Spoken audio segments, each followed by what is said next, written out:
All right, so if you could tell me just kind of what kind of truck are we in, and what are the standout specs here? All right, so today we're in a model 567 dump truck, circling around the PACCAR engine facility in Columbus, Mississippi.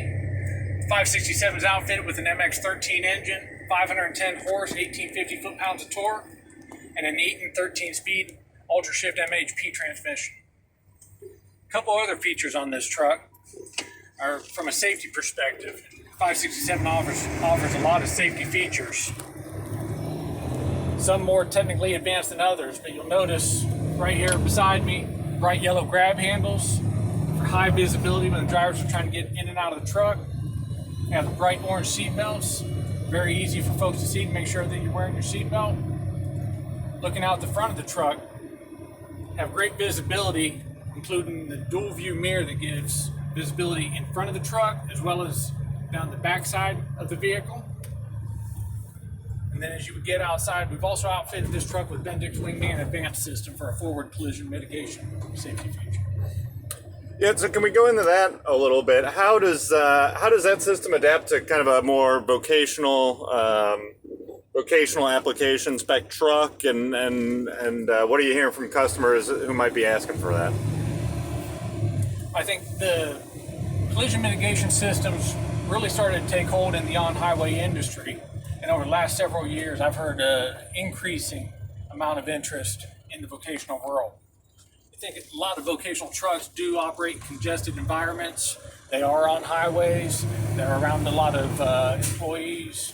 So folks are becoming much more safety conscious in the vocational world and looking at any opportunity to outfit their trucks with safety features.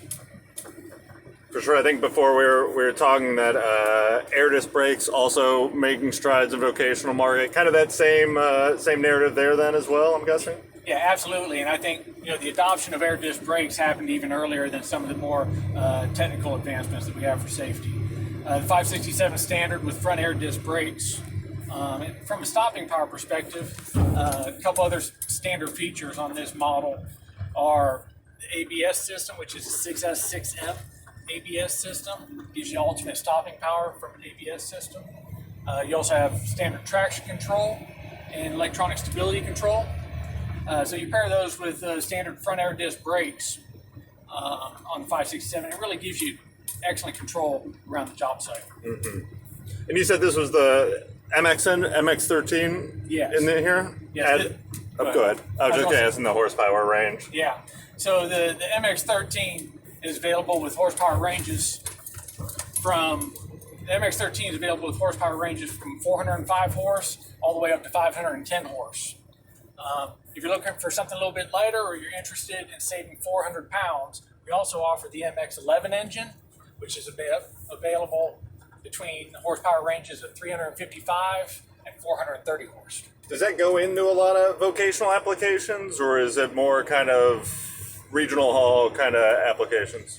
The MX-11 really has a strong foothold especially in the mixer industry. Okay.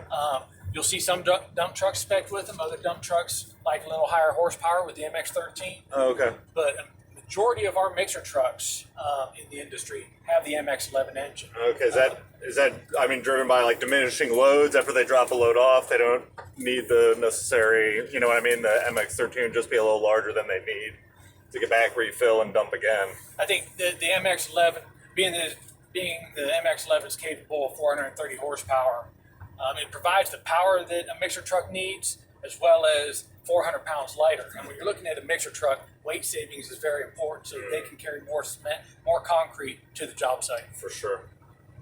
Very cool, and very cool that they're all built right here in the plant behind us. Yep, absolutely. The MX-11, MX-13 is both built in this facility, and then the 567 is built in the Peterbilt Denton, Texas facility. Perfect. Very cool. Thank you very much.